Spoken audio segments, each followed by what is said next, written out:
When students are ready to start applying for a job, it's not just a matter of creating a resume. I see it as creating a whole marketing material. It's the method for them to sell themselves to the company that they're interested in applying for. So it's a resume. It's also the LinkedIn profile, which is so important. That's their part of their branding.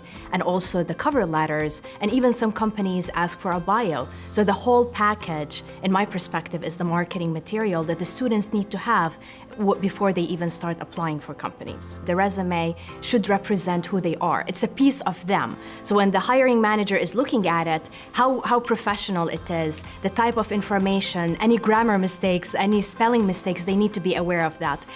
So it needs to be as clean as possible. One thing I recommend for the students to think about is when the hiring manager has a job posting and he is getting 50 resumes, how is their resume going to stand out compared to everybody else? That's very important because they're going to scan through them and all they're going to see is similar formats, similar information. How are they different compared to everybody else? One way for them to differentiate themselves is to create something that I did when I finished my master's, and I created a portfolio. So when I sent it to the hiring manager, it's not just a resume. It did include a resume. It included other things like the reference letters that I got from my professors and also from my employers. It had information about professional organizations that I belonged to. It also had information about leadership roles that I took, some papers that I wrote that are very relevant to the job that I'm applying for. So this way the hiring manager was able to see a whole package instead of just a regular resume like everybody else. And I realized now we have the convenience of the internet. So the student, one thing I recommend for them to do is even create a website for themselves and have each one of the pages on the website talk about a different element that they want to represent to the hiring manager. So it's more complete than just a paper.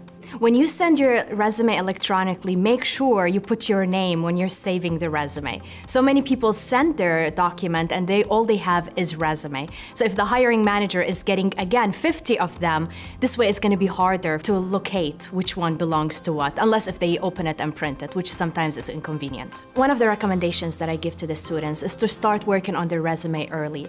I know for myself, I started working so early to a point it didn't have much, but it became like a building block. You add topics, you add information to your resume as you go along. So you add your internship, you add your project. It's not going to be perfect initially, but by the time you graduate, you'll capture all of this information instead of then trying to figure out what you're going to put on your resume. And make sure so many people review this resume.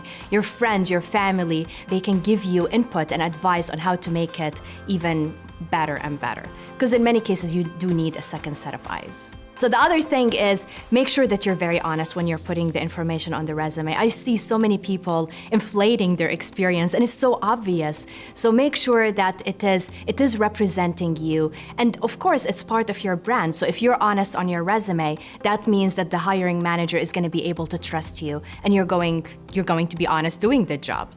Another thing that I recommend for the students to look into is the summary. That is the first thing that the hiring manager is going to look at. And that is mainly an overall summary of who you are, what you represent. And I know, even personally, that this is the hardest thing to work on, is just to really put everything about you in a paragraph. However, invest in that. Even find somebody to help you write it with you, because that is so important. That's like your elevator pitch, where it just summarizes everything on who you are. And in many cases, hiring managers are looking at that section to decide if they're going to look at the rest of the resume or not.